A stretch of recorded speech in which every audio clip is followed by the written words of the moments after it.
Naalala ko ba noong pinapangarap pa lamang kita dadala tuwing gabi, masilayan lamang ang iyong mga ngiti.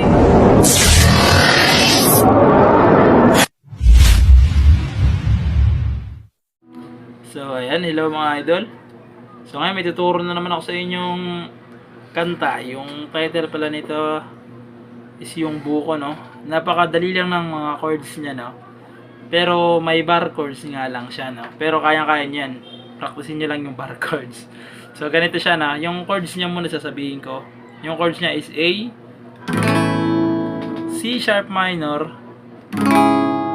B minor, tsaka E. No, yan lang. Yan lang yung chords niya, no. Yung A pala mga idol, ipitin nyo lang tong first, second, third, fourth string dito sa second fret. Second, third, fourth, ipitin nyo yan, tatlo, A. Tapos yung C sharp minor, i-bar nyo lang to sa fourth fret. Bar nyo yan sa fourth fret. Tapos ipitin nyo tong third tsaka fourth string, ipitin nyo yan. Tapos itong second string, ipitin nyo yan. Yan. C sharp minor. Iuusod lang kayo. Ito na nakabar na sa second fret na. Tapos ito na sa fifth fret na. No? Ay, fourth fret pala, sorry. Ayan, B minor. Tapos E. Yung E pala mga idol, ito lang. Fifth string, fourth string, tsaka third string. Ipitin nyo yan tatlo. Yan. Yan yung tsura nya. Yan. Ipit to. Third string, fifth string, tsaka fourth string. Yan. E. No?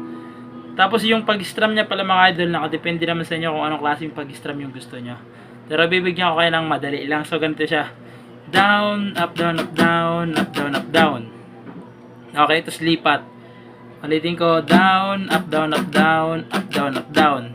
Lipat. Okay? Nakadepende sa inyo kung anong gusto nyong pag-strum, no? So, sampulan natin, no? Ganito siya. Naalala ko pa noong pinapangarap pa lamang kita. Okay? Ganun siya, no? Tapos, pagdating doon sa free chorus niya na, yung I-bridge yata, ayun, no? So, bahala. Hindi ko lang alam kung anong tawag ron. So, ganito siya. Yung kahit na di mo nabot ang sakit, kahit na, no, mga idol. So, yung chords noon, B minor, C sharp minor, tapos B minor ulit, tapos C sharp minor. So, tatlong beses nyo uulitin yung B minor tsaka C sharp minor. Pagkatapos nun, D. Pagkatapos nyo ulitin ng tatlong beses, D. Tapos, D minor. Ang buhay ko. Tapos, balik na kayo sa una, no? So, yung D muna mga idol na ituro natin. Ito siya. Second string, third fret. Yan. First string, second fret. Tsaka third string, second fret din. D. Tapos yung D minor, huwag nyo na itong tanggalin sa second fret. Ipitin nyo na lang itong third string sa second fret, tsaka first string sa first fret. Yan. D minor yan.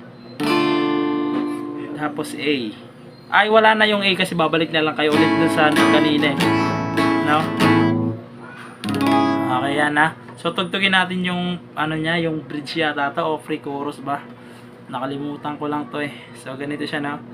Kahit na di mo na ako marinig, kahit na hirap na.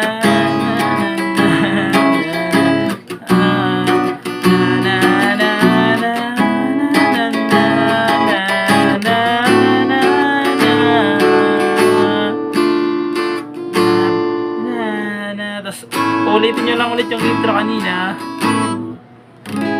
Okay? So, ganun lang siya kadali mga idol, no? Pasensya na kayo kung medyo magulo yung pagturo ko. Tsaka ang hirap dito kasi mag-play dito malapit sa ano, dito sa neck niya, ang hirap mag-play. Pasensya na kayo mga idol, sana maintindihan niyo yung tinuro ko, and God bless, yun lang.